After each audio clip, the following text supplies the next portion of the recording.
संजय जी, ये जो पिछली बार जो 6 अर्बन मेट्रोपोलिस सिटीज थे गुजरात के, उसने बीजेपी को बहुत इज्जत बचाई थी और इन इलाकों में तकरीबन तकरीबन 70% से ज्यादा वोट मिला था भारतीय जनता पार्टी को।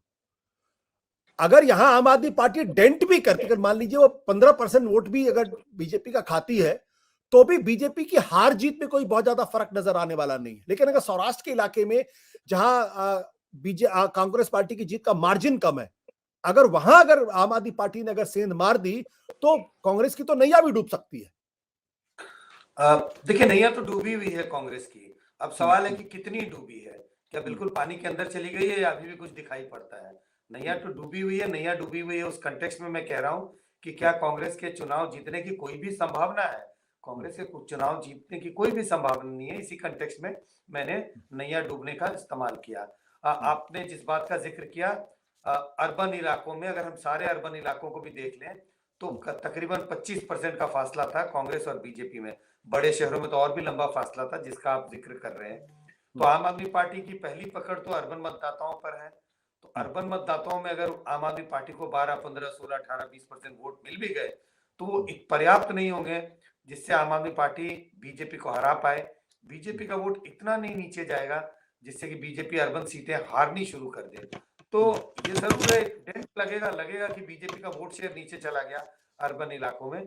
लेकिन आम आदमी पार्टी बहुत सीरियस रूप से बीजेपी को डैमेज करती हुई मुझे दिखाई नहीं पड़ती, क्योंकि अर्बन इलाकों में, जैसा मैंने पहले जिक्र किया, बीजेपी का जो मार्जिन है विक्ट्री वो बहुत बड़ा है। हाँ, सौराष्ट्र में अगर आम आदमी पार्टी को थोड़ा भी वोट मिलता है, अगर उनको 12-14% वोट मिलता है, उससे कांग्रेस कई सीटें हारने की स्थिति में होगी, क्योंकि कांग्रेस की विक्ट्री मार्जिन छोटी थी। संजय जी, आपसे आखिरी सवाल, ये जो कांग्रेस के कुछ लोग कहते हैं और कुछ एनालिसिस इस बात को कहते हैं कि राहुल गांधी चूंकि गुजरात नहीं गए इसलिए ये कांग्रेस के लिए फायदे का सौदा है, आप इस बात से सहमत हैं? सीधा सीधा संबंध स्थापित कर पाना तो मुश्किल है कि राहुल गांधी के आने का फायदा होगा या नहीं आने का फायदा होगा। लेकिन अगर पिछले कई चुनावों को देखें तो राहुल गांधी के कैंपेन करने का पार्टी के वोट पर कोई खास असर दिखाई नहीं पड़ता। ऐसा नहीं है कि राहुल गांधी ने जिन जिन राज्यों में जमकर कैंपेन किया उन राज्यों में कांग्रेस का प्रदर्शन बहुत अच्छा रहा या कांग्रेस चुनाव जीत गई।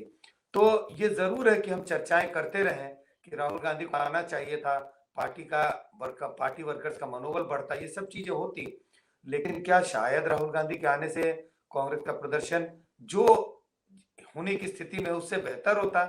मुझे ऐसा नहीं लगता है कि उससे कोई बहुत बड़ा फर्क होने वाला था। But Sanjay ji, political scientist होने के नाते क्या आप कांग्रेस पार्टी की चुनावी रणनीति में कुछ बुनियादी बदलाव देख रहे हैं, जहां पर अब कैंपेन को पूरी तरीके से लोकल यूनिट्स पे छोड़ दिया गया? आप हिमाचल प्रदेश का भी अगर आप कैंपेन देखें तो ज्यादातर कैंपेन वहां पे राजीव शुक्ला ने देखा और वहां की जो लोकल यूनिट थी उसने हैंडल किया। बाद में प्रियंका गांधी वहां जरूर गए, लेकिन राहुल गांधी वहां बिल्कुल नहीं गए। गुजरात में भी राहुल गांधी 1-2 दिन गए, लेकिन उसके बाद सब कुछ कैंपेन छोड़ दिया। कर्नाटक में भी क्या ये चीज देखने को मिल सकती है? ये एक नए तरीके की कांग्रेस अपने आप को एक्सपेरिमेंट कर रही है?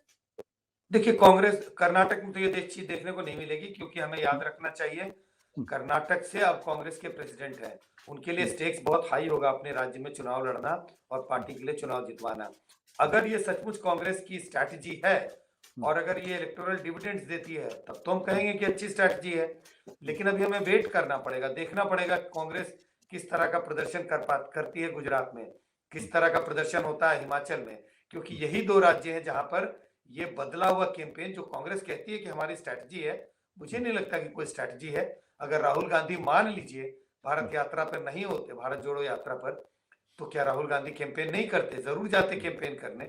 तो ये एक समझिए कि हालात कुछ ऐसे थे कि उनके बड़े नेता सोनिया गांधी कई कारणों से अब कैंपेन में नहीं उतरती है जिस तरह से आज से वो 5 साल 10 साल पहले कैंपेन करती थी।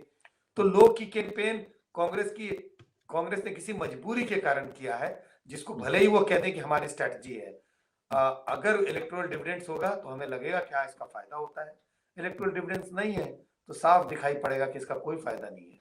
सत्य हिंदी का ऐप डाउनलोड करें गूगल प्ले स्टोर पर।